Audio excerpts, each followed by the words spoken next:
好，屏幕前的各位朋友，大家晚上好啊！每周二晚8点半我们又见面了啊。今天呢是我们的健康管理策略系列课程里边的讲 NMN 放心用啊，会从8个方面的因素来和大家分析啊。我是包医生啊，欢迎大家来到今天晚上的会场。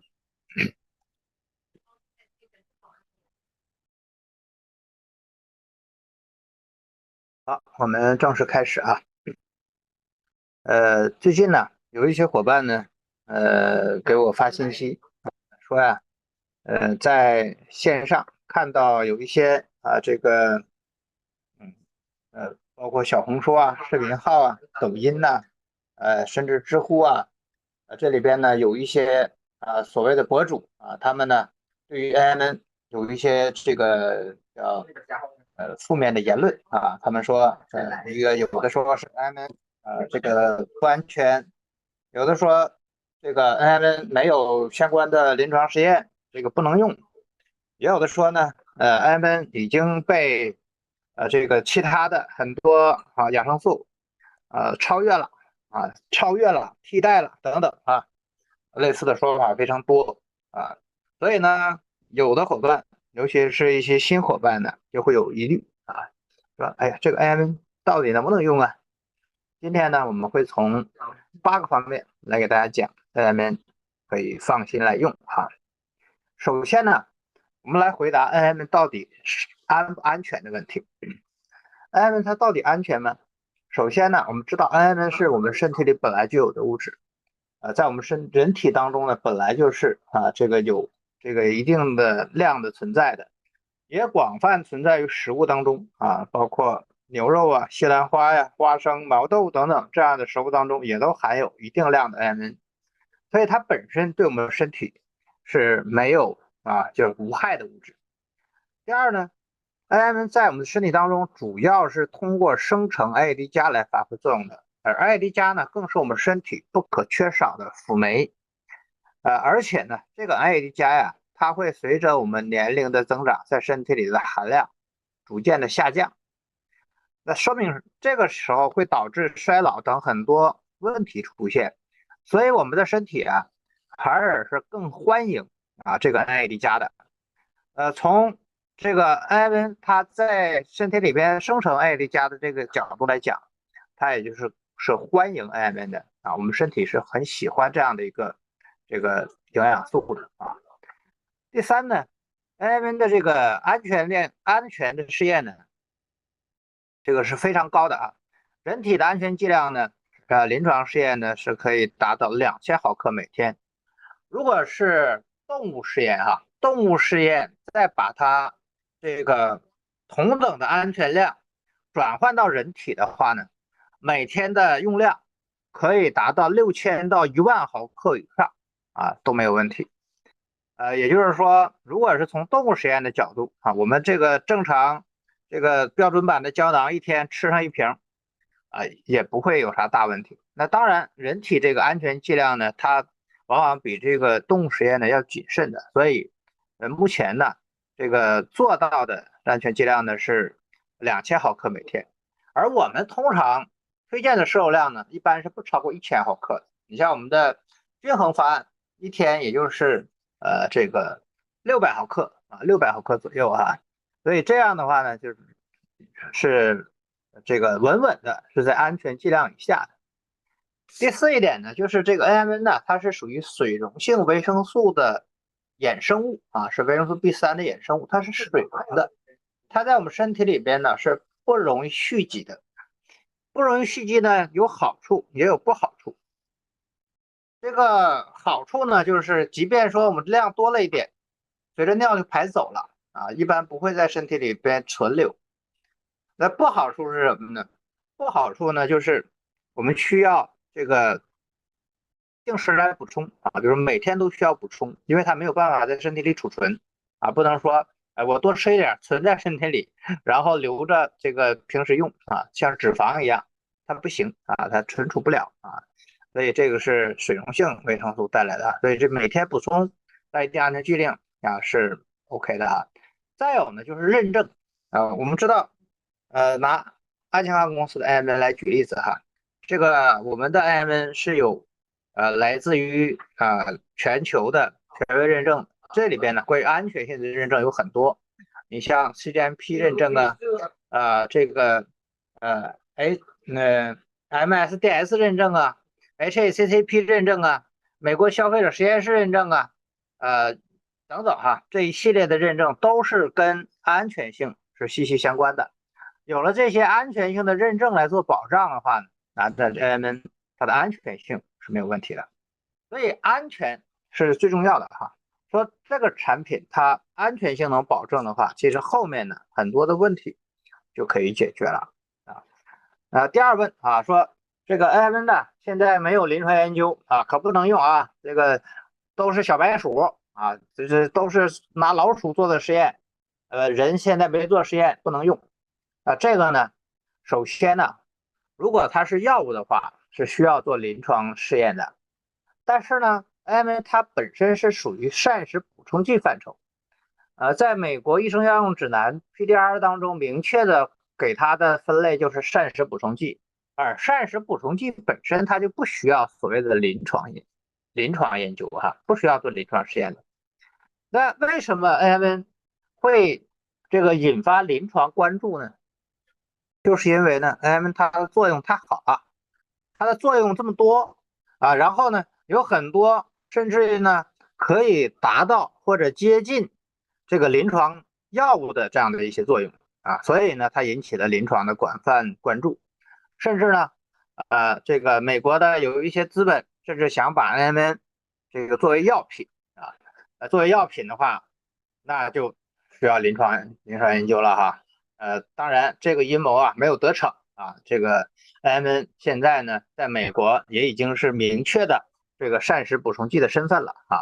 这样的好处呢就是我们用起来就会更便捷。那如果真的开发成药品了，我们想再去买这个 AMN 就会受很多的限制了那第三个呢，其实 AMN 的临床研究现在已经非常广泛了。美国、中国、日本、澳大利亚、欧洲等国家，这个都在积极推进，而且这个成果是非常丰硕的包括呢，在我们国内我们国内也有很多这个临床研究，而且这个临床研究呢，还是国内知名的这个三甲医院呢，知名的院士领衔的这样的一些研究当然还有一些国际联合的你比如说人体这个安全剂量那个研究就是一个国际联合的，中国、日本、美国、荷兰等一些这个国家的科学家联合起来做的这个临床安全研究所以呢，这个实际上是有的，并不是像有一些博主讲的没有是有的所以从这个角度来讲，咱们也可以放弃来用。那另外呢，说它如果是在这个叫安全性的前提有这个安全性前提的话，即便是说我就做了这个叫动物实验了，其实是可以用的那第三问呢，就是说 AMN 不是在国内已经禁止了吗？怎么还能用吗？第一呢，AMN 在国内从来就没有禁止过AMN 呢，在国内的现状是什么呢？它是因为没有相关的标准，所以 AMN 是不允许生产的。但是呢，我们国家是 AMN 原材料的最大供应国，AMN 不允许生产，允许怎么样呢？允许进口允许通过跨境电商这样的方式来进口。那你像我们这个爱金康公司呢，就是通过这个跨境电商的方式进口到从国内来的这样的一个 AMN 品类的产品。那跨境电商进口的时候呢，从2026年的1月份开始，它需要严格的考察，一个是要考察原产地证明。你说你的这个是进口的，是美国产的，是加拿大产的，你要有证明才行。不然的话呢，有一些现在因为国内它是有 AMN 的生产的原材料嘛，所以呢，它就这个违规生产了 AMN，然后呢，把这个 AMN 呢运到国外去，到国外呢转一圈贴个国外的商标又运回来啊，有点类似于出口转内销一样啊，那这是违法的行为。所以呢，这种情况下呢，现在海关就要查你的原产地证明啊。当然我们爱健康公司呢，这个原产地证明啊，这个 FDA 的国际自由销售证明啊，这些都是有的哈。那再有呢，就是从国际的认可度上，现在已经也是这个在快速的提升哈。那国际的这个认可里边呢，你像日本啊，日本呢是去年啊，这个它的厚生劳动省就已经啊把这个 NMN 啊作为这个抗衰老的一种重要的物质啊来使用了。美国呢是这个 FDA 啊，在今年12月份，在2025年的12月份啊，正式承认了 NMN 的膳食补充剂的这个定位啊，同时呢，也在美国可以自由销售了啊。澳大利亚呢啊，它也是啊，给 NMN 移了一个这个全新的身份，它这个身份呢，就相当于是啥呢？相当于是和维生素一样的。就是和维生素一样的身份给 IMN 啊。那这个呢，这个加拿大的这个澳大利亚的这个认证啊，也是非常重要的啊，也是非常重要的。那从这个国际的角度来讲，也包括欧洲啊，欧洲呢现在也正在逐步的放开这个 IMN，所以从整个国际的这样的认可程度快速上升来看呢，咱们国内进一步放开这个 IMN。也是这个指日可待的哈，是非常值得期待的这样的一件事情哈。那第四问呢，就是很多人说，哎呀，这个我打听了，问了很多人都不知道 M， 这能放心用吗？啊，很多人不知道啊，这个是信息差的问题啊，就是他们不清楚、不了解啊，还不知道我们这个抗衰老领域里边 AD 加的重要的作用，还不知道 NMN 的存在。这是信息差，他不知道不代表这个东西不好啊。第二呢，那么多人不知道 AMN，这正好是我们这个做推广的这样的一个好机会哈。再有呢，我们知道 AMN 呢，它整体的从作用的角度啊各方面来说啊，这个呢，它是这个对我们这个人体啊，对我们的健康管理啊是非常有好处的。这个时候呢，我们能够把这样的一个好的产品、好的健康理念推广给更多的人啊，这也是我们就爱健康人的这样的一个使命啊。所以说，健康普及这件事儿可以讲叫任重道远啊，任重道远。第五问呢，就是有的朋友说，哎呀，我看了你们 NMN 这个宣传，那个功效太多了，那么多功效，一看就是神药啊，那不可能的啊。那这个问题怎么解决呢？其实 NMN 呢，它只解决了一个问题，它只解决了我们细胞的 NAD 加供应的问题。我们经常讲哈，说细胞里边呢，它是需要细胞生存的，它是需要这个能量供应的，而这个能量呢产生的过程又必须要有 NAD 加的参与，所以呢，这个 NAD 加在我们身体当中它是非常重要的。那 IMN 呢，其实它所有的功效都来自于 NAD 加的提升，NAD 加能量NAD 加含量提升了，在我们身体里呢，它呢就会发挥出非常巨大的作用。那这些作用其实都是 NAD 加的作用。那 NAD 加的作用，这个研究就太广泛了。那宣传当中提到的各个方面的作用，可以这么讲哈，几乎所有的作用都有相关的研究背书啊。包括你比如说它激活了哪一个长寿蛋白基因呢？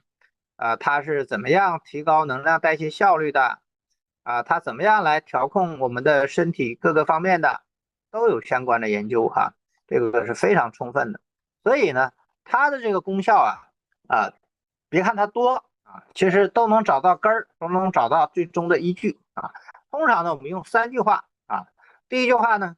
就是90%的常见慢性病都是衰老导致的。第二句话呢，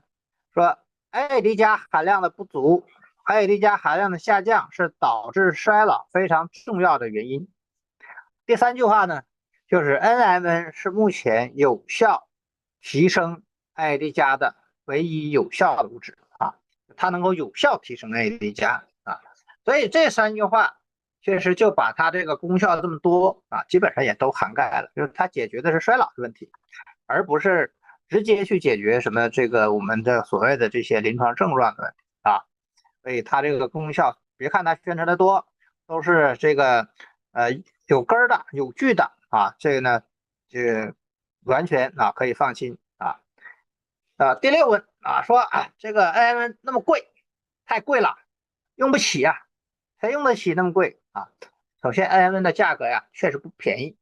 这个呢主要是和生产的成本有关。那你像 AMN 刚刚开始商业化的时候呢，它的价格是很高的，那一瓶 AMN 就是吃1个月的量，大概美金都需要2、3万美金啊，那一般的人确实吃不起。现在呢，实际上随着生产这个技术的提升啊，这个生产的成本呢是在逐渐的下降的，所以价格呢实际上现在越来越大众化了啊。你说1个月我们如果是用这个400毫克的话，也就是一天用400毫克，1个月正好用一瓶，一瓶的话呢700-800块钱人民币，一般的人其实还是可以消费得起的啊。所以而且呢，这个相较友商来说，我们爱健康公司的 AMN 产品线呢，它的性价比是非常高的啊，性价比很高。我们也做了很多的对比啊，包括啊这个在日本呢，在香港啊，我们做了很多的对比。那我们这个爱健康公司这个 AMN 的这个价格呀，相对来说还是非常这个有竞争力的性价比非常高。那前一段时间呢，爱健康公司呢委托中国的一家这个估价机构啊，这个是有这个国家级资格的估价机构啊，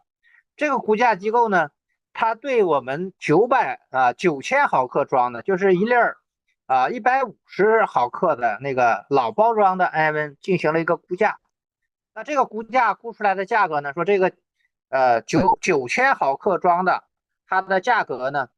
应该是在820多块钱，800多块钱一瓶啊。这个价格呢，实际上比我们现在2000毫克的12000毫克的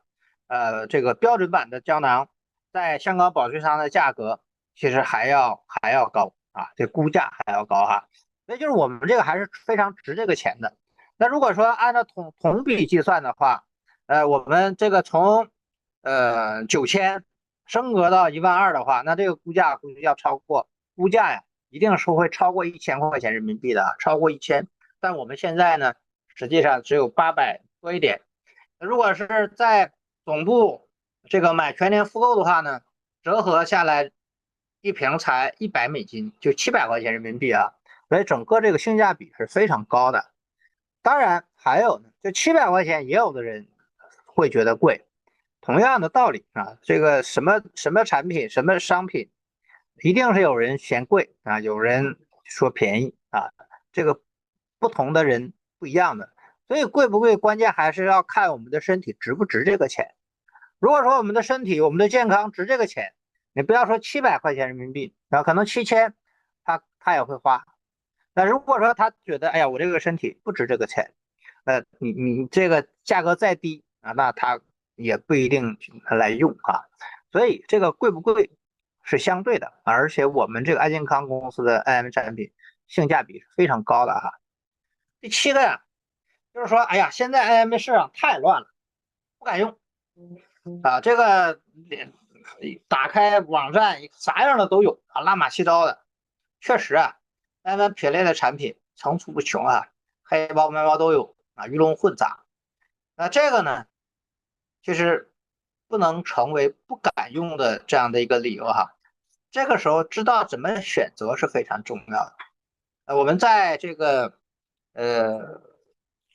给大家做这个产品说明的时候呢，通常会教大家如何来选择 IM 品类的产品啊，叫一看活性啊。这个活性呢，一定是贝塔烟酰单核苷酸啊，才是真正有活性的 IM 啊。如果没有标注贝塔字样的，那就说明有可能不是有活性的啊，有可能是阿尔法结构的没活性的这个IM 啊。二看原料。那这个原料呢？安健康公司它的原料是来自于德国和美国实验室级别的 Grade 1一级的啊。那很多其他的公司是不标注这个原料等级的啊，也不标注原料。三看纯度啊，这个纯度呢，优等品的纯度呢是99.5%啊，安健康公司呢，它的纯度能够达到99.8%。其实99.8%这个纯度啊，已经相当高了。99.8%啊，非常高的纯度了啊。在有的公司呢，它甚至标说，哎，我这个纯度是100%啊，这个是不可能的啊。就这个里边纯度这些事儿，你不要说 NMN，就黄金它也没有100%纯的，它也是这4个9了大不起了，99.99%啊。所以这个纯度啊，我们这个纯度能达到99.8%，这个纯度就是相当高的了啊。杂质非常非常少，然后呢，可以达到非常快速的吸收哈啊。那4呢就要看含量，我们安健康公司刚才讲了，一粒胶囊200毫克，这个性价比是非常高的啊。5看国际认证啊，国际认证啊，这个国际认证呢，我们现在目前安健康公司有16项国际权威认证啊，可以说是同品类产品当中认证最全的，而且最关键是最权威的。我们这些认证没有那些这个叫滥竽充数的认证哈，每一个拿出来都是响当当的啊，这种国际认证啊。那6看什么呢？要看它的产品线啊，是不是我们其他的这个 AMN 的大多数啊都是就一个胶囊 OK 了，别的没有了。那安健康呢，我们又有胶囊啊，还有复方胶囊，然后呢，我们还有这个NMN 的咖啡2款泡腾片，还有 NMN 的逆龄霜啊。这6款产品里边有2款是世界第一，4款是世界唯一啊。世界上唯一一款只含有 NMN 和白藜芦醇的复方 NMN 白藜芦醇胶囊，世界上唯一一款富含有多种维生素和矿物质的 NMN 产品，多维多矿泡腾片世界上唯一一款具有 ORS 补水配方的这样的一个多种这个我们身体所需要的电解质的青春泉泡腾片还有呢，世界上唯一的含有 NMN 成分的咖啡逆龄减脂咖啡，这4个呢都是世界唯一的，只此一款还有世界上第一个进入 PDR 目录的我们的标准版胶囊，还有世界上第一个把 NMN 运用到护肤品当中的逆龄霜。你想它整个的这个产品线这个丰富程度是让我们能有更多种选择最后呢就是要看有没有持续的研发能力，有没有越用越省钱的这样的一个商业模式这些呢当然也是我们安健康公司都是首屈一指的。所以知道了怎么选，那我们眼睛擦亮，就不会觉得市场乱了。这个时候市场乱，反而说明什么呢？反而说明我们选对赛道了。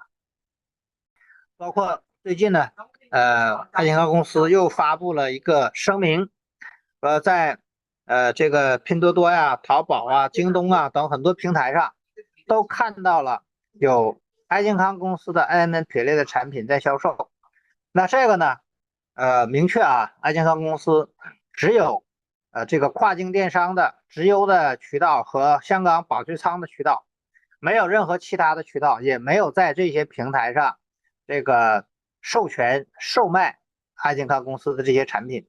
那没有授权又没有渠道，那我们那些产品是咋来的呀？肯定就是这个我们讲是不是正道的假冒伪劣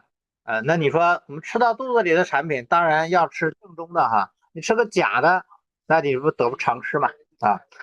这个呢就是市场乱，我们不能乱我们这个要有一个稳定的心稳定的心，我们就知道应该怎么用了那最后一问呢，说现在新一代的保健品不断涌现，说 NMN 这已经过时了吧？那这个问题怎么来回答？首先呢，这个 AD 加它的减少是造成衰老的2个非常重要的原因之一。而我们现在呢，如果说抗衰老的话，提升 NAD 加的含量，这个呢是非常重要的一个技术路线。而在提升 NAD 加的这个赛道上，NMN 目前仍然是首选啊。提升这个 NAD 加呢，一共是有五个方法，那这5个里边，NMN 仍然是首选的啊。所以从这个角度讲，还没有其他产品能够替代 NMN 啊，不可替代性啊。现在呢，比如说啊，有人说这个麦角硫因非常流行啊，说麦角硫因那简直这个是抗衰老里边太厉害了。抗衰老，麦角硫因确实有一定的抗衰老作用，但是它走的是哪个赛道呢？走的是抗氧化的赛道，因为过氧化也是导致衰老的一个重要原因啊。麦角硫因它主要是抗氧化的。在我们这个产品里边呢，我们的 AMN 白藜芦醇胶囊里边呢，白藜芦醇它也是有非常强的这种抗氧化性啊，所以从这个角度讲，它在这个作用上是可以替代麦角硫因的。但是反过来呢，麦角硫因它是不能够替代 NMN 的还有的呢，现在这个有人说这个叫阿尔法同位二酸AKG，说这个呢是超越 NMN 的这个什么新生代的这个产品甚至呢有的这个友商把我讲课里边的这个课件的图片倒过去，之后呢，把这个代数给改了，把 NMN 改成第4代，把这个 AKG 呢改成了第5代，但是呢改完之后居然连下边的小字它都没改只改了上边的这个标题很可笑，非常可笑AKG 它本身不是一个新东西，我们查 AKG 的研究的文献呢，在上世纪90年代，在我们国家就已经有它，而且呢，这个 AKG 呢，它最早的时候在我们国内是用于什么研究的呢？是饲料相关的研究这个不是我们胡说咱们可以到这个中国知网上大家去搜 AKG 的研究论文，你一搜就能搜到了包括现在也有很多国内的研究是用于饲料的怎么样提高什么牛猪这个叫饲养的这个精度的等等另外呢，还有呢一些早期的研究呢，这个 AKG 呢是用在什么？用在运动饮料当中的。所以 AKG 本身呢，它是没有这个叫技术壁垒的，没有技术壁垒虽然它在我们身体当中是有一定的作用有一定的作用，但是呢，远远没有这个有一些人宣传的那么夸张更完全不可能替代 NMN 因为它没有这个在我们身体里边，它没有这个合成 NAD 加的作用，它也没有替代 NAD 加的作用，而且这 AKG 呢，它在我们身体当中是可以正常合成的在我们三酸循环当中，就前面的这个产物有，后面就可以自然合成这个 AKG所以这个过程就是它本身并不是第一个呢，它本身并不是说我们身体的这种叫必需品不是说少了它就不行比如说这个叫像比如说维生素我没有我就得补这个 AKG 在我们身体里边，因为它可以合成嘛，所以它不存在说这个特别缺的问题再有呢，就是它的这个作用相对来说是这个比较局限的那如果说它没有那么多作用，为什么会宣传那么多作用，甚至说可以说它替代 NMN 呢？那主要是一个是叫这个叫夸张宣传了，另外一个呢当时呢 NMN 因为在美国它这个被列为药品做相关的这个调查的时候被禁止自由销售了嘛，所以这个时候呢 AKG 呢它没有这个相关的限制，所以它就这个时候相当于是打了一个这个时间差所以它那个时候冒出来了但实际上现在看它的作用跟 NMN 的作用是没法比的还有其他的一些这个不能一一举例子了总之还没有发现哪一个新生代的保健品是可以替代 NMN 的作用的，可以提升我们 AD 加的。所以从这个角度来讲，NMN 也不会过时，NMN 呢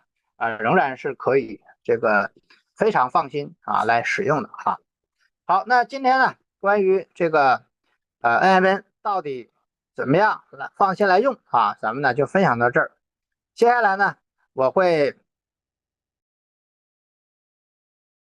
我会把这个我们的聊天区打开然后呢，我们就开始今天晚上的答疑环节大家稍等我一下啊。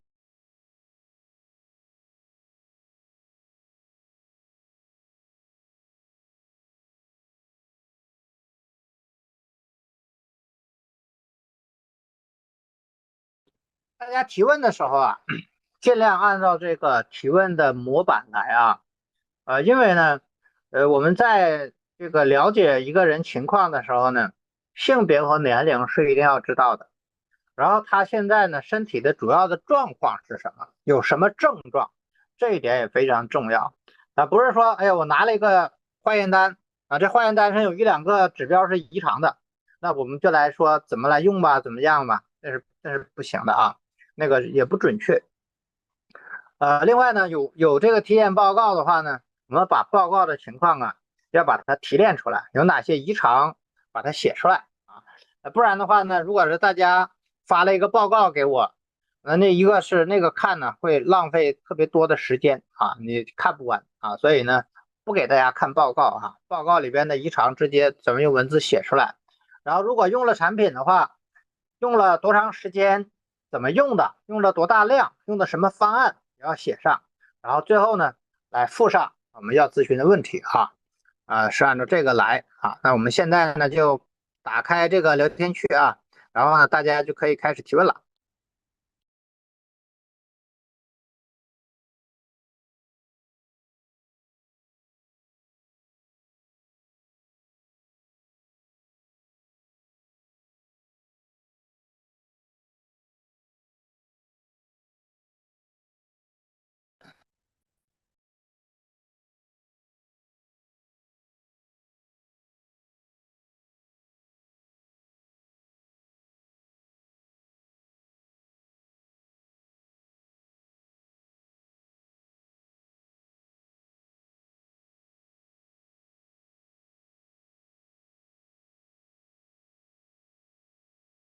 好，给大家一点时间，大家来发问题然后呢，我们现在就准备来回答大家的问题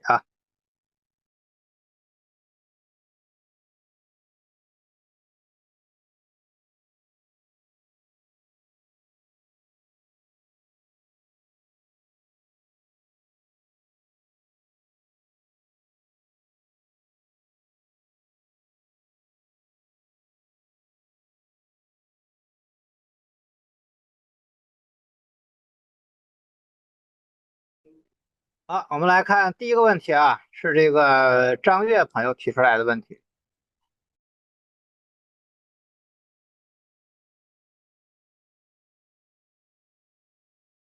说女59岁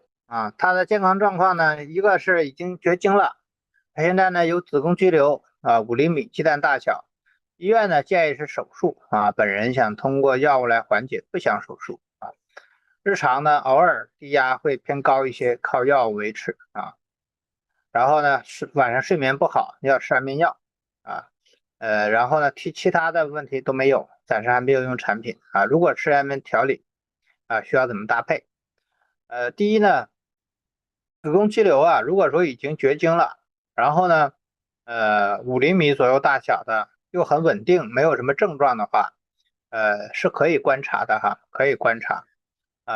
不一定是这个一定有手术的指征的。但是呢，如果医院建议手术的话，那要看有没有其他的问题比如说这个子宫肌瘤是不是有不稳定是不是有边界不清楚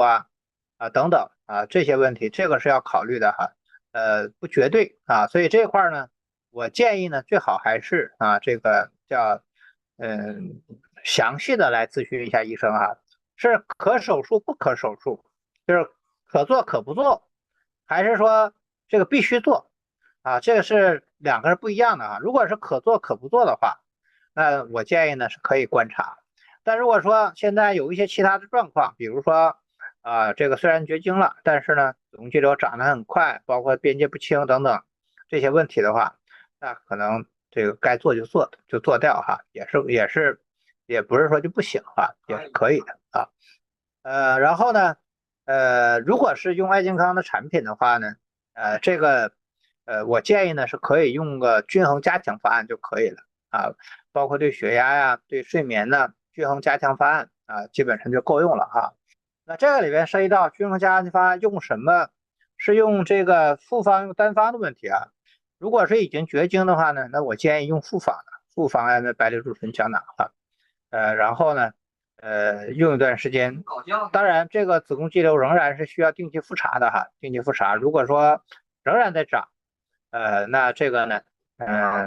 不行的话，就按照医生的建议啊，该做就把它做了啊。好，第二个问题啊是亚平朋友提出来的啊，48岁的男性，是后背疼、腿疼腰间盘呢有第4节的突出啊，现在呢是每天4粒，早上4粒 IMN， 1粒泡腾片，下午吃，服用半个月后呢发生全身的皮疹啊，上肢比较严重，痒的难受，不知道是不是好转反应啊？这种皮疹啊，第一个呢，一般就是这种 IMN 引起的这种皮疹是非常非常少的啊，很少见。第二呢，如果说他以前有过类似的这样的问题啊，然后呢，用 IMN 了，有可能是我们讲究，有可能是有一个旧病反应哈，这个是有可能的啊，但也只能是可能性。最好呢，我们去看一下这个皮疹啊，到底是什么东西，怎么来的皮疹？是过敏性的皮疹呢？还是说这个湿疹呢？还是到底是什么？这个皮疹到底是什么？这个是比较重要的哈。一般 IMN 很少有过敏的，因为我们身体里本来就有的东西吧，我们很少会对它过敏啊。泡腾片也是一样，这个泡腾片里面呢，就是维生素和矿物质加上 IMN，没有其他的东西啊，没有引起这个过敏的这样的东西啊，所以还是要看看这个皮疹到底是怎么来的。当然也不排除什么呢？巧合的情况啊，恰好这个时候这个巧合出现了，包括呢，他这个后背疼、腿疼有没有同时在用一些药物有没有是不是有可能跟药物有关系这个呢也是要这个研究的哈。如果单纯从调整反应的角度来看的话呢，我们也有一个看见哈，如果 IMN 跟免疫王联合来用的话，一般调理反应出现的几率就会小一些所以它这种情况呢，也适合加上2粒免疫王但还是最好去医院看一下，看看这个皮疹到底是什么东西我总感觉不大像调理反应。好，下面一个问题是杨娜朋友提出来的62岁的男性小脑萎缩，老年痴呆，1年前呢做过手术，身体机能状况呢现在还好，还没有开始吃产品。问了 IMN 对这类病症是否有效这个能说有帮助能说有帮助。小脑萎缩有例子有案例，小脑萎缩比如说小脑萎缩、大脑萎缩也有案例老年痴呆也有案例都是用 IMN 这个这我们讲加强了整个的这个神经系统的这个修复所以呢这个还是有的可以，这个我觉得是可以用的可以用什么方案呢？我建议呢就是用这个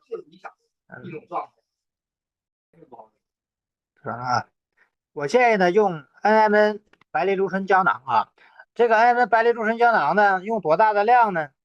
还是要量稍微大一点量大一点。NMN 用到一天至少用到5粒然后再加上1个多维多矿，再加上这个2粒免疫王相当于是一个均衡加强方案这样的话呢，一天的用量在1300毫克 MN对他来说还是可以的。甚至呢，前1、2个月，我觉得用到6粒也可以啊。总体上呢，咱们用到这个一天1500毫克啊，还是可以的。对它呢，应该是会有一些帮助的啊。好，下一个问题啊，是邵小荣朋友提出来的啊，说73岁的女性，哮喘呢有10年左右了，拉稀几十年啊，今年呢刚做了静脉曲张手术，偶尔呢血压会高一点。体检报告呢，2月和9月2次体检，双肺的结节、双肾的结节，呃，还有肺大泡啊，还有哮喘，没有使用产品。平时喘的时候要有哮喘的药啊。这个呢怎么来改善哈？第一个呢，它的这个有哮喘啊，没有说是什么哮喘哈，是过敏性的哮喘呢，还是心源性的哮喘呢？这个不一样哈。一般如果说这个跟过敏有关的话，往往都跟我们的免疫系统有关系啊。所以这个时候呢，我建议呢是用一个均衡加强方案。至于说双肺和双肾的结节，这个年龄73岁这个年龄啊，说想让这个结节变小啊、消失啊，那这个还是有难度的啊。但是呢，我觉得这个延缓它的这个生长啊，甚至呢，在某种程度上稳定缩小也是有可能的啊，也是有可能的。这个方案不变哈，仍然是均衡加强方案。73岁均衡加强方案呢，基本上就够用了。这个里边呢，在使用这个爱健康的产品的时候啊，哮喘的这个常用的常备的药，这个该用还是要用的哈。如果是平时有一些专科治疗的，还是要这个专科治疗也不能断哈，该用的还是要用的啊。这是这个案例啊。好，下一个是56岁的男性啊，体重呢有60公斤，还没有使用爱健康的产品，骨继发恶性的肿瘤啊，然后呢，呃，有2个细胞遗传学的异常啊，怎么吃啊？那这个呢是继发性的恶性肿瘤，那还是有其他的肿瘤转移到这个骨了。骨的恶性肿瘤，它这个恶性度一般都是相对来说比较高的啊。那这种情况呢，就属于我们通常讲的疑难杂症的范畴了。所以这个阶段呢，可能重点还是如何来提升我们的这个生命质量哈，提高生命质量还是非常重要的。所以这个人呢，我建议呢，就是用均衡加强方案，可以再加上2粒巨噬网啊。那均衡加强方案呢，可能有新朋友不知道哈，我再捣鼓一遍哈。均衡加强方案呢，就是指早上2粒免疫王，2粒氨酰胶囊，中午2粒氨酰胶囊，下午呢1粒多维多康泡腾片，我们管它叫均衡加强方案。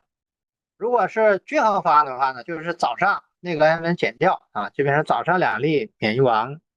中午2粒氨酰胶囊，下午1个多维多康泡腾片，我们管它叫做均衡方案啊。那它呢，我建议是均衡加强方案，而且这个加强里边呢，用这个复方氨酰白藜醇胶囊量呢可以增加到每天6粒啊，然后能加2粒巨噬防御王啊，会更好啊。一方面呢，期待能够对肿瘤有一定的这种抑制作用啊。另外一方面呢，也是看看能不能这个叫提高我们总体的这种生命质量啊，这个对他来说还是这个非常有帮助的啊。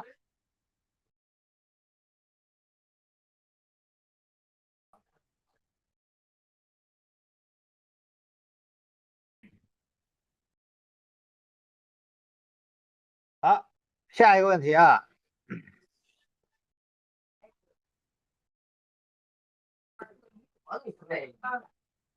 ，14岁，男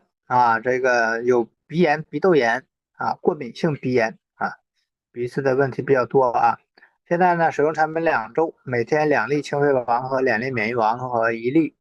多维多抗疱棱片啊。未使用产品前只流鼻涕，目前出现2个鼻子凸起来不通气，鼻涕蛮多，但是排不出来，堵塞要咨询问题。这是反应大还是病变反应？第一个，14岁啊，我们不建议用这么大的量啊。14岁呢，如果说想用清肺王，1粒就行了，免疫王1粒就行了。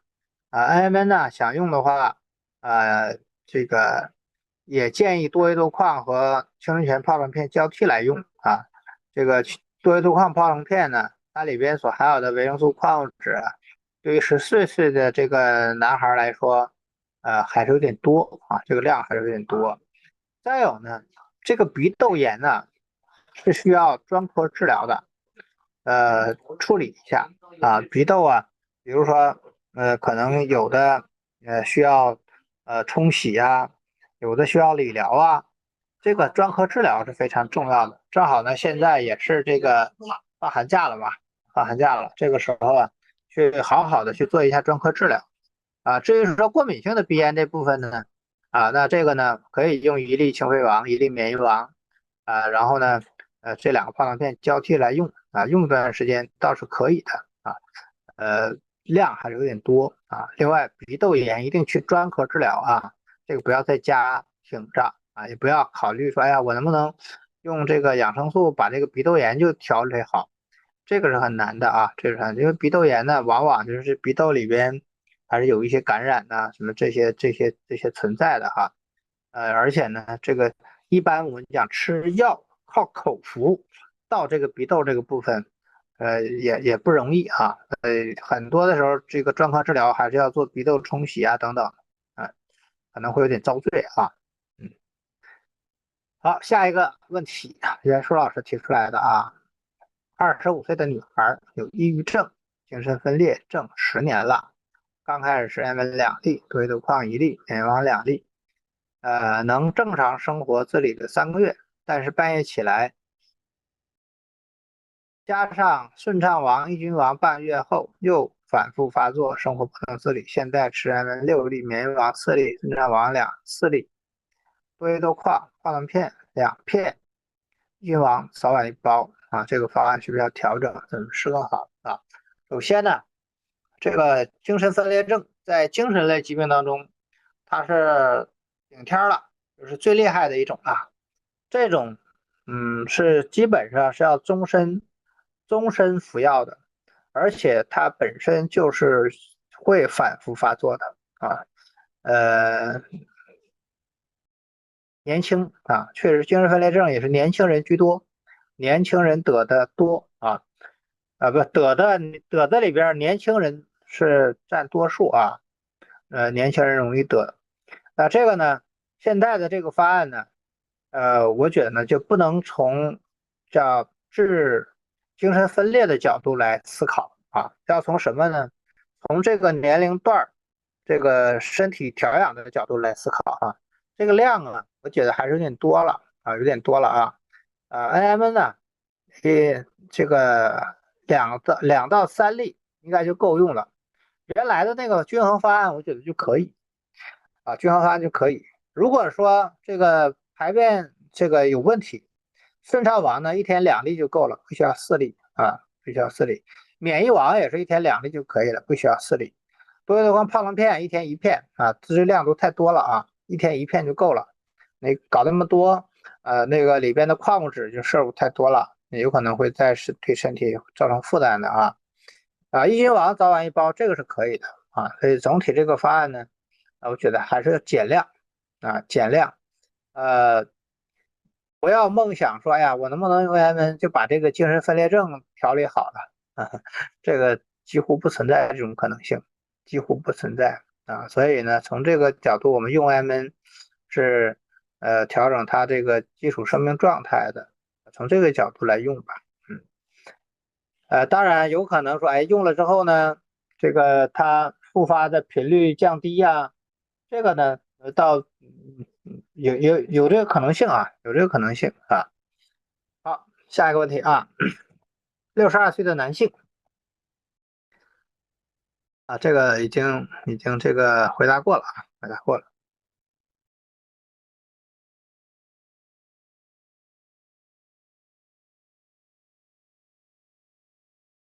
啊，这个问题这是，呃，看起来怕捞不着回答啊，不同的伙伴都来帮着提问这一个问题，不需要啊，不需要，早一点来一个人提就好了。这样的话呢，还耽误大家时间。好，下一个啊，是千云老师提出来的问题啊。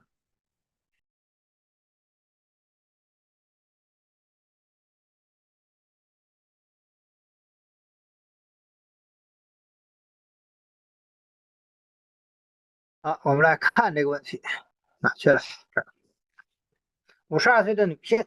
健康状况良好，运动的时候呢体能差，然后现在用产品，每天4粒艾文4粒免疫王，已经吃了27天。第一周口渴口干，大量喝水还是干。第二周头皮痒得很，第三周开始发疹子。20年前得过荨麻疹啊，要搭配其他产品呢。多维度矿啊，缺一个多维度矿。那马上一个月了，一个月之后呢，免疫王就可以调成2粒了。艾文4粒可以啊，多喝水还是非常有必要的啊。这个口干呢，多喝水啊，然后本身呢，艾文在代谢的过程当中，它也需要这个更多的水啊，所以呢，这个多喝水啊，还是很有必要的。方案呢不需要调。那他这个呢，如果说以前得过荨麻疹，有可能是旧病反应，有可能啊，就是他20多年前得过荨麻疹，那这个荨麻疹呢，它有可能是就是中间呢，有的时候会有一些小发作啊等等。那这个呢，如果是仍然是这个荨麻疹的话，那有可能就是旧病反应，这个不排除这种情况哈。如果是旧病反应的话，这个很快会过去啊，过去了之后呢，那身体反而就会更好啊。就是我们老百姓话说，就是叫把病发出来了啊，把毒排出去了啊。那我们呢，这个调理反应就是身体重新建立一个动态平衡的过程啊。哎，这个方案调整就是加一个多维多矿泡腾片吧。下一个问题啊，48岁的女性，健康状况呢是一到降温了就有点偏头疼，然后心脏有卵圆孔、肺闭合，胸膜还有钙化，还有肺结节啊。这吃了10天产品，艾文的空腹2粒，早上2粒，中午2粒。免疫之王呢是早餐后2粒，中午2粒啊。心脏王下午1到3点钟2粒，呃，泡腾片下午3到5点钟1颗。要咨询的问题：舌头前端的裂纹变多、变深，明显的口干舌燥的感觉，产品对肾脏有什么影响啊？首先呢，降温就偏头疼，有可能是血管性的。低温之后呢，导致了这个血管的这个收缩啊，导致血流的不足不通畅，导致偏头疼，有可能哈。然后呢，现在先说后面这个问题啊，明显的口干舌燥，那个吃艾温呢是要多喝水的，这时候还是要多喝水啊。对肾脏有什么影响吗？没有什么影响哈，这个没有任何的肝肾损伤。多喝水啊，这个就是也相当于加快这个水代谢哈，也是 OK 的，对肾脏有好处。那这个产品的用法来讲哈，说艾温呢，空腹可以啊。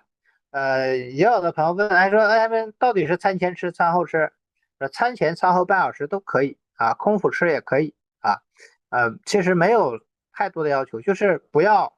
随餐吃啊。你吃完饭就吃或者随餐吃，它就会导致什么呢？它在我们的胃里边呢停留的时间太长了，因为它是肠溶吸收的嘛啊，这是一个问题啊。第二呢，就是免疫网，免疫网呢一般我们建议是随餐吃，就是或者是吃完餐马上吃，也叫随餐吃啊，因为它要跟餐一起啊，才能更好的保证里边成分的吸收。一般我们都建议呢，如果是吃4粒的话，就可以随早餐一起4粒全吃掉啊。要不然一个是容易忘啊，第二呢没有必要把它分开。心脏能量王呢，一般都建议餐后半小时吃，餐后半小时，一般午餐后半小时，正好呢就是我们讲的中午午时啊，心经当令的时间是心脏能量王是比较好的。1点到3点，那这个一个是餐后的时间太长了，第二呢就是这个时间还是有点晚啊，11点到1点50是最好的啊。泡腾片下午3.5点一颗是 OK 的啊。从这个提问的情况来看呢，这个产品吃的还是很认真的哈，而且呢，总体上呢，这个方案呢也都可以啊，就把这个一些细节上啊稍微调整调整，应该就 OK 了啊。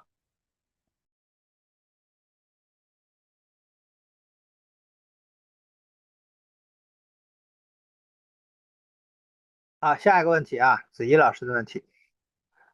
，55岁的男性，距这个肛缘25厘米以上结肠，有一枚1.5厘米的这个息肉啊。然后呢，病理显示呢是一个慢性的这个炎性的啊，还有反流性的食管炎、贲门炎，慢性的非果刺性的胃炎伴糜烂，做了内镜检查了啊，然后呢，肺窦呢是黏膜组织慢性的炎性反应啊，送检极少的黏膜组织啊，呃慢性炎的免疫组化这个幽门螺旋杆菌是阴性的啊，然后1.5厘米的息肉，不做手术可以用产品调理掉吗？不可以啊，息肉该做就做，这个没啥犹豫的啊，该做就做。胃肠的炎症如何来搭配产品？首先呢，它这个整个的从反流性的食管炎，包括萎缩性的糜烂性的胃炎等等哈，这个都是属于什么呢？我们讲的叫呃，都属于癌前病变的范畴哈，都是容易这个诱发癌症的。所以呢，这个问题还是需要定期的来检查的。第二呢，这种情况下用产品的话，建议呢，用一个均衡加强方案，最好呢能加上2粒巨噬防御网啊，均衡加强方案再加2粒巨噬防御网那这个呢，我觉得会对这个整个这个胃食管这些问题呢，应该是会有一些帮助哈。但是定期的检查仍然是非常重要的哈，它这个定期检查是非常重要的，防止产生一些这个继发的一些这个疾病哈，不希望看到的疾病。好，下一个1周岁的男孩患有肌肉萎缩症，症状是皮肤一层一层的老化，可以用产品吗？可以尝试可以尝试一试。用什么呢？用这个青春泉泡成片，一次呢给他1/4片，因为孩子太小了，1周岁嘛，一次1/4片，用3个月。如果3个月这个症状有缓解，感觉 OK，那可能认为对他是有帮助的，可以继续用。如果用过3个月，症状上一点变化也没有没有任何反应，那这个呢可能就对他这块是不是能管事儿了，就可以停掉了。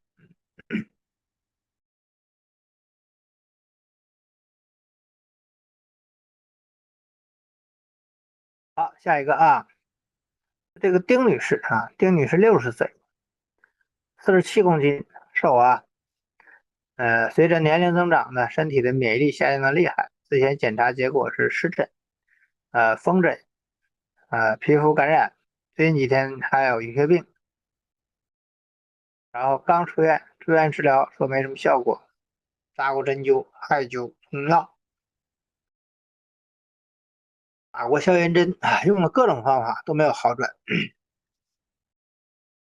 请问怎么搭配健康的产品调理比较合适？60岁，47公斤，这些问题呢都是自身免疫性的问题，可以用均衡加强方案试试。均衡加强方案试一下。然后呢，皮疹的部位的话呢，可以涂一点逆龄霜啊，保持这个皮肤的湿润度啊，这个对皮肤也会有一些帮助啊。均衡加强方案应该就够用了啊，这个量就够了。调调看看啊，有的自身反应、自身免疫性问题呢，用这个均衡加强方案是效果是很好的啊，但是它需要时间。凡是这种自身免疫性的问题的啊，什么湿疹、荨麻疹啊、银屑病、白癜风，需要的时间呢，往往都相对来说比较长啊。这个别着急啊，3到6个月以上才能看出个这个差不多来啊。这个是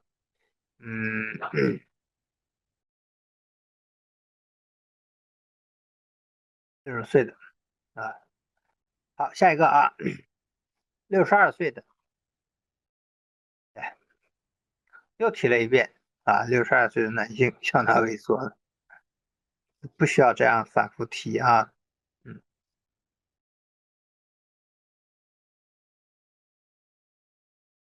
好，下一个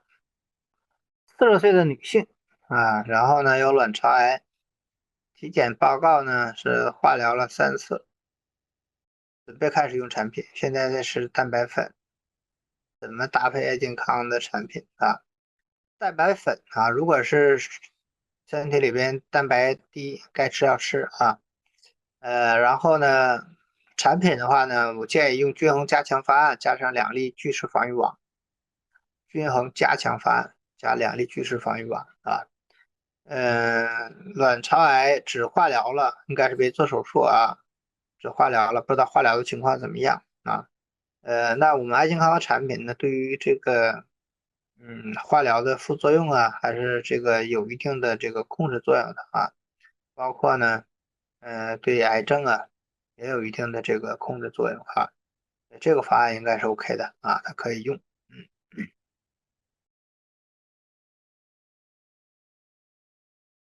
好，下一个啊，50岁的男性，肺癌的晚期啊，化疗了3次，有高血压和糖尿病，有骨头坏死的现象。目前呢还没有开始服用安应该怎么搭配我们的产品？肺癌晚期啊，肺癌呢，如果是早期发现的话，一般预后还可以，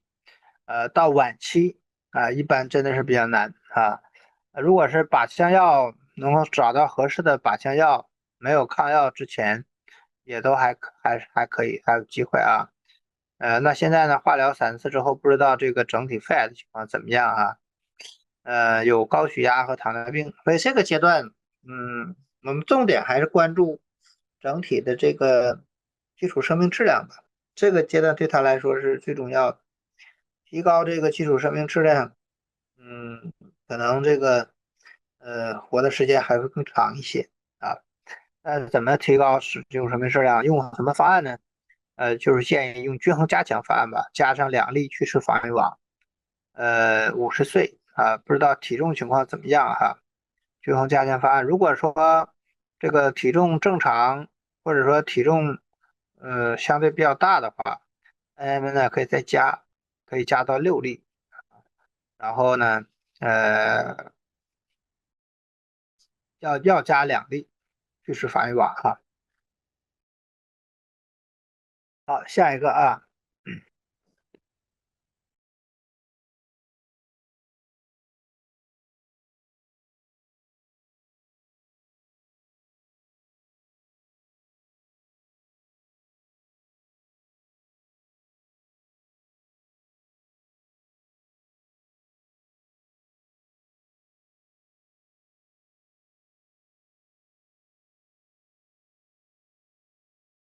好，44岁的女士，身体免疫力下降，2021年突然面部开始出现反复的过敏，激素脸治疗之后呢，颈部出现了白斑，4年了，越来越严重啊，这是免疫的问题，不是免疫力下降啊，应该是免疫紊乱了。自从用爱健康的 M 系列产品已经有半年时间了，现在呢，面积缩小了一些，有黑色素长出来。想问问包医生，为了更好的改善，需要调整一下产品吗？现在目前在问4粒，咖啡2包，电子泡腾片1片，棉油王4粒，6个月时间了。一个呢，棉油王2粒就可以了，不需要4粒了啊，棉油王2粒就可以了。电解质泡腾片呢，要换成多维度矿泡腾片，多维度矿。安眠4粒可以，咖啡2包 OK 啊，总体上不用太大变化。棉油王该减了，多维度矿要加上，这个还是自身免疫性的问题啊。下一个啊，45岁的女性有甲亢，有高血压，然后呢，甲状腺的抗体总体还是高的啊，还是高的，指标上有一些问题啊。然后呢，目前安稳2粒，棉油王2粒，一条抑菌王，一条美颜王，偶尔多维度矿。现在吃的量怎么样啊？现在吃药吃了多少啊？怎么样更好的用爱健康的产品？可以喝咖啡吗？呃，咖啡可以先不着急喝，需要把艾温的量要增加。艾温现在2粒明显是不够的，至少要用到4粒啊。然后这个多维度矿呢，也最好不是偶尔，能坚持用。其他的先不用动啊。抑菌王喜欢用，美颜王喜欢用都可以用啊。然后美颜王2粒是可以的啊，这样来用。然后正常该用的药啊还是要用的啊。现在呢，应该是从指标上来看，还不行，还需要再加强哈。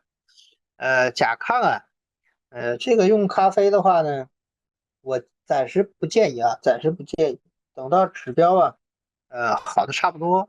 我觉得可以加，现在可以先不用啊。下一个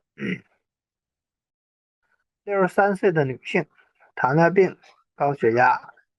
左肺呢有1.3，应该是厘米啊。1.3厘米啊，还是1.3毫米啊？没说啊。吃我们的产品应该怎么搭配？均衡加强方案可以再加2粒，巨噬防御网啊，均衡加强方案啊。下一个73岁的女性，这个也是回答过了啊。再下一个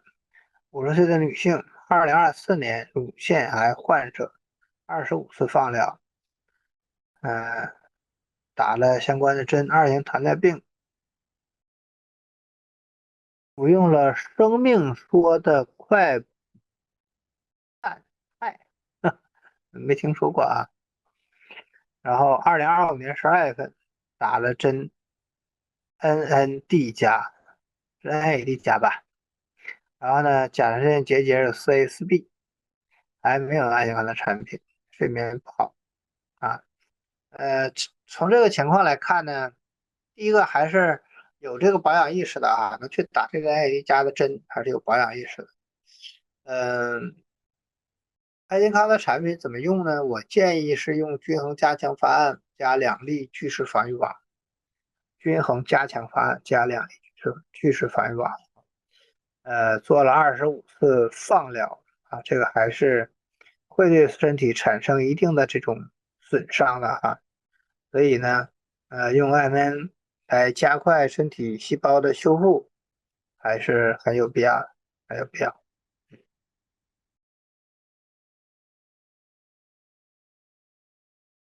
啊。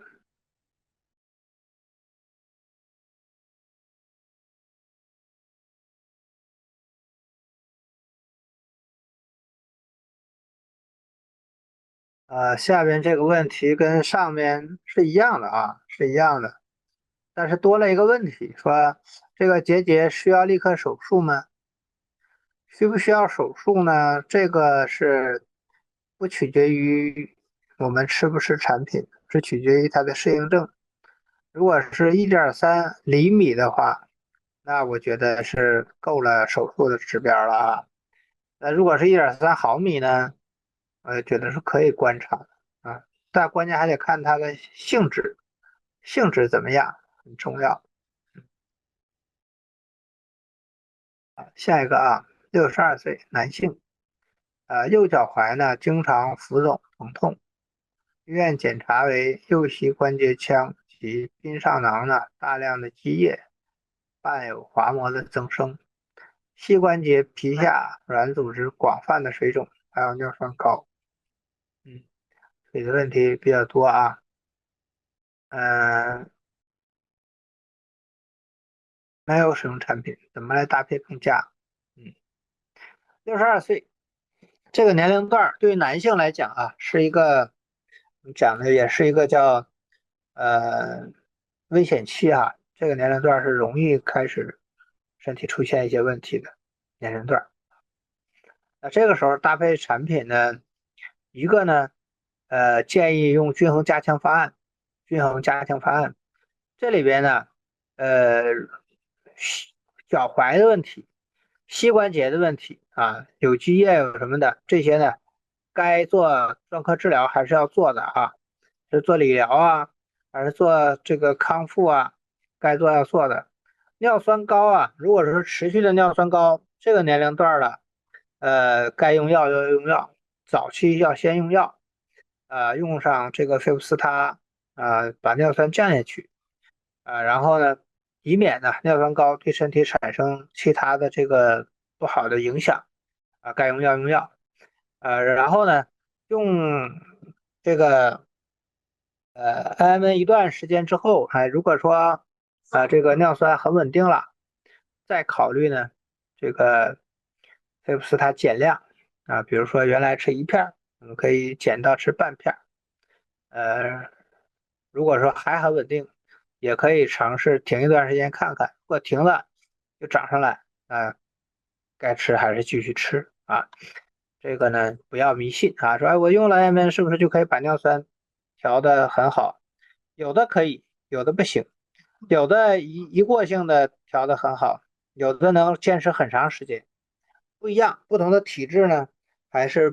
不一样的哈。但总体来讲呢，安稳对我们整个的这个身体的细胞代谢，它的这个调节还是非常非常好的啊。这个是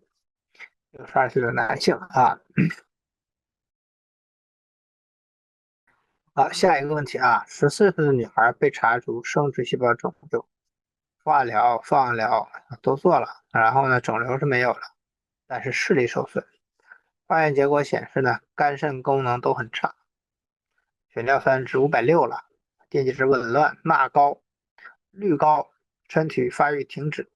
之前吃的万健康的艾伦免疫王电解质，6个月后做了检查，效果不明显。现在该怎么搭配产品？长期服用对视力和身体发育有帮助吗？呃，这里边呢，应该还是这个化疗放疗对我们的身体产生了一定的这样的一个损伤那这个时候呢，用爱健康的产品应该是会对它有一些帮助的，会有一些帮助的6个月了，做检查效果不明显，效果不明显，所谓的效果不明显，可能就是检查相关的指标没有变好那指标没有变好是一个方面，我们还要看呢孩子的状态有没有改变，比如说有没有状态有没有变好体力状态、精力状态有没有变好然后呢，这个有相关性的症状性的东西有没有变好这些都是要考察的，不能光看指标的啊。这个情况实际上，指标没有变化也可能是好事也可能是这个能维持住了，有可能也是好事一件没有再继续发展也不错所以呢，我建议还是要可以继续用的可以继续用，尤其是 AMN 你说免疫王呢，我停一段时间，我觉得 OK 可以但是 AMN 还是应该用的。然后呢，泡腾片呢，可以用半片多维度矿泡成片啊，把那个电解质泡成片呢换成半片多维度矿泡成片，然后 AMN 呢可以用到2粒啊，2粒 AMN 胶囊啊，半片多维度矿泡成片，然后呢，这个用一下看看这个总体啊，这个会不会有一些变化啊？好，下一个，44岁的女性，尿毒症。慢性的肾脏病的已经到5期了，贫血，那应该是做透析啦，做腹膜透析，继发性的甲状旁腺功能亢进，高血压病1级啊，急性的上呼吸道感染，准备开始用产品。这个阶段用产品只能用这个单方 AMN，多维多块不能用啊，只能用单方。量呢可以用到3到4粒一天，3到4粒啊，然后呢自己去买一点 B 族维生素吃啊，B 族维生素只单纯的复合 B 族维生素啊，不要加其他的矿物质啊，因为这个尿毒症的人呢，他对这个电解质是很敏感的啊，所以这个阶段尽量不要去额外去加啊，以免对他的这个本身就很敏感的这种情况产生影响啊。所以呢，嗯，单方 AMN 啊，3到4粒。好，下一个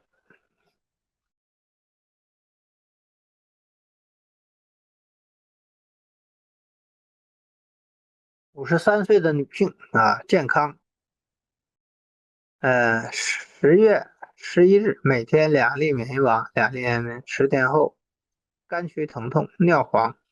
10月27日化验啊，就是这个有蓝酶升高了，然后开始吃保肝药，停用 AMN 和免疫王。11月25日化验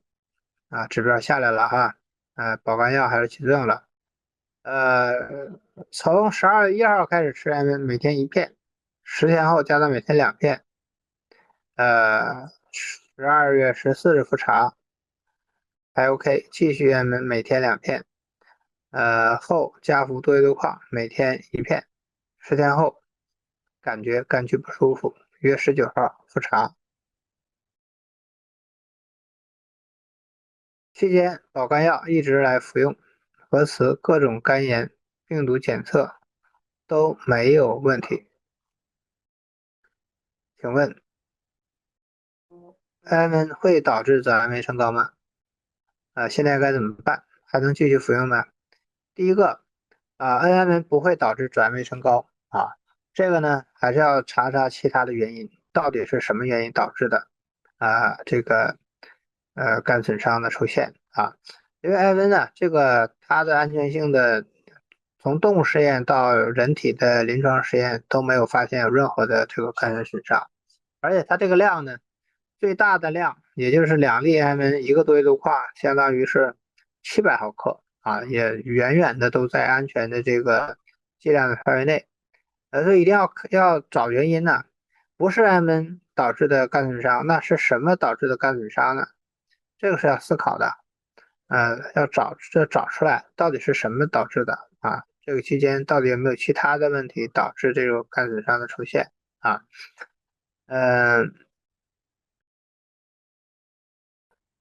是不是继续服用艾文啊？这个呢，我倒建议呢，如果说在没有找到准确的这个导致肝损伤的这个原因之前，艾文可以先停一停艾文先停一停。等到找到了这个明确的原因了，这个解除 AMN 的嫌疑了，再用为什么呢？就是当我们在使用一个产品的时候光是 AMN 别的产品也一样，我们在使用它的时候，同时我们对它的安全性有疑虑的情况下，它的效用其实是会打折扣的我们讲叫担心就是诅咒，担心就是诅咒所以这个时候呢，如果有这种担心，我们就不建议用就像这个也有其他朋友来咨询问题的时候，会说，哎呀，我会担心这个他们会不会怎么样啊？往往有担心的时候，我们就不建议啊，就除非把这个担心疑虑能够解除了，我们才建议用。有担心的状况，一般都不建议用啊。所以这个呢也有点类似于我们以前讲的，信者一，不信者不一啊，是一个道理的啊，一个道理的。这个不要让这种担心啊给我们带来这个呃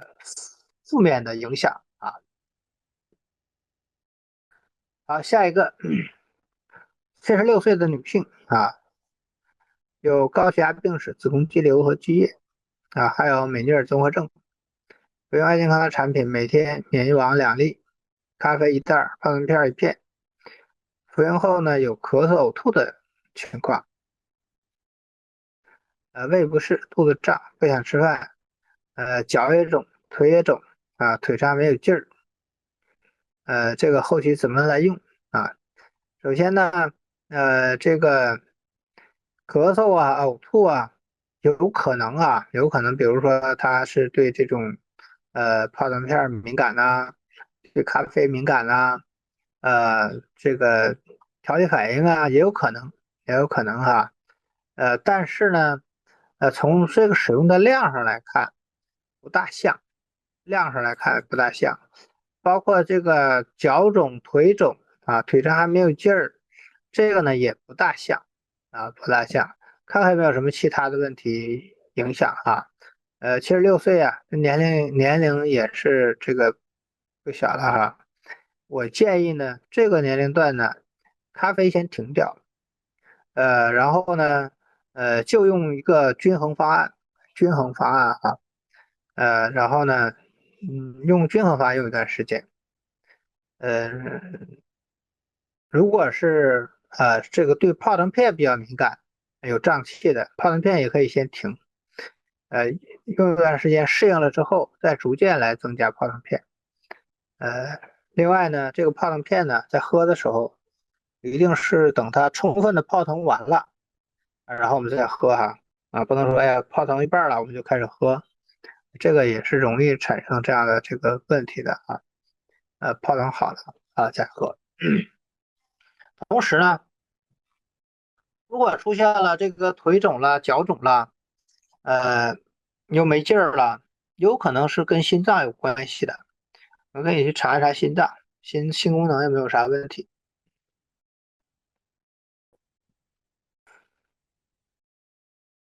好，下一个啊。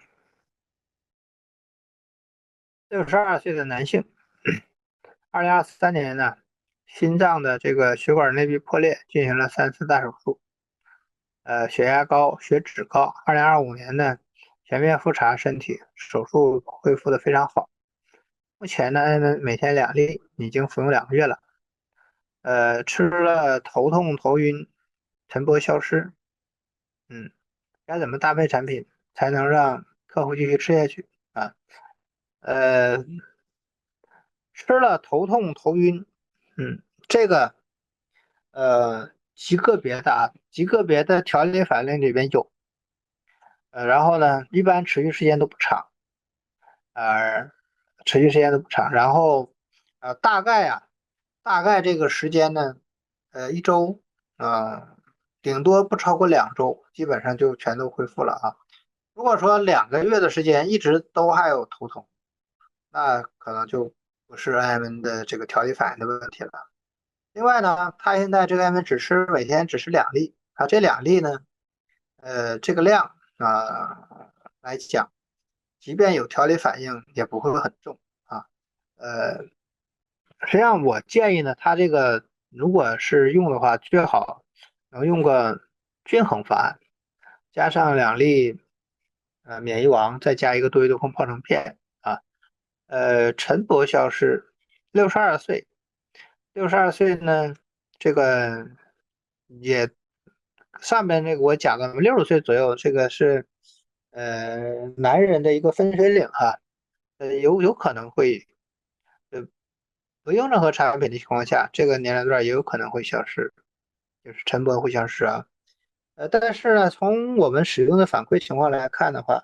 其实艾文它反而对男女性的这种生殖功能反而是有帮助的，有帮助啊。所以呢，这个时候我倒觉得用一段时间，应该会这个会缓解，主要还是看它是到底是什么原因，头痛到底是不是调理反应啊？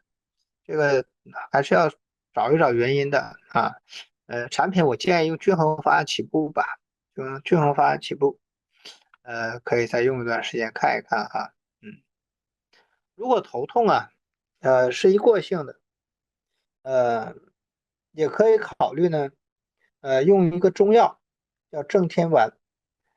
也有很多伙伴反馈哈，这个AMN 加上正天丸这种搭配呀、效果对于这种头痛的缓解效果还是不错的啊，这个也可以考虑。正天丸怎么吃呢？就按说明吃，正天丸那个盒子上有说明，按照说明吃就行啊。下一个啊，83岁的男性啊，健康状况呢平时是很好的，前一个月呢摔倒了，颅内出血，16号一天又摔了2次，头晕，昨天做了手术引流，产品还没用，怎么用？这个产品呢，一定要等出院了，稳定了再开始用啊。用的话呢，用单方的艾文啊，用单方的艾文加这个多硫矿泡腾片，免疫网暂时也先别用啊，免疫网暂时先别用。就是单方艾文呢，可以用到3到4粒，加一个多硫矿泡腾片啊，一定是稳定了之后再开始用啊，别着急。下一个啊，56岁的男性。支气管炎现在有5年多了啊，中药、西药、针灸啊都有过尝试，但是呢作用不大。现在依靠呼吸机，使用的产品情况：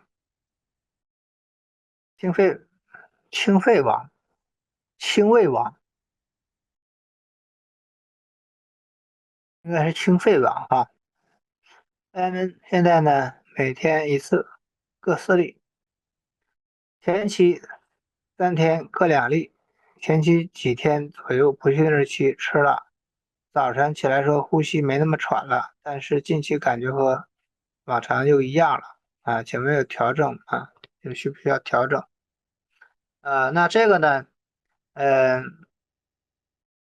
第一个，不管它是不是这个，嗯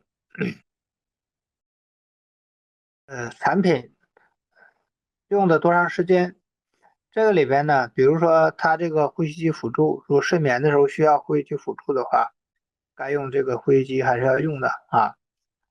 那现在呢，用这个我们爱健康系列的产品，主要还是要让它这个叫能够提高这种生命质量哈。现在总体的用量啊，呃，清肺王一天2粒就可以，清肺王2粒要随餐吃的啊。AMN 4粒是 OK 的，需要加什么呢？需要加一个多维度矿泡腾片，加一个多维度矿泡腾片，然后呢，再加2粒免疫王是最好的，就是用上均衡加强方案，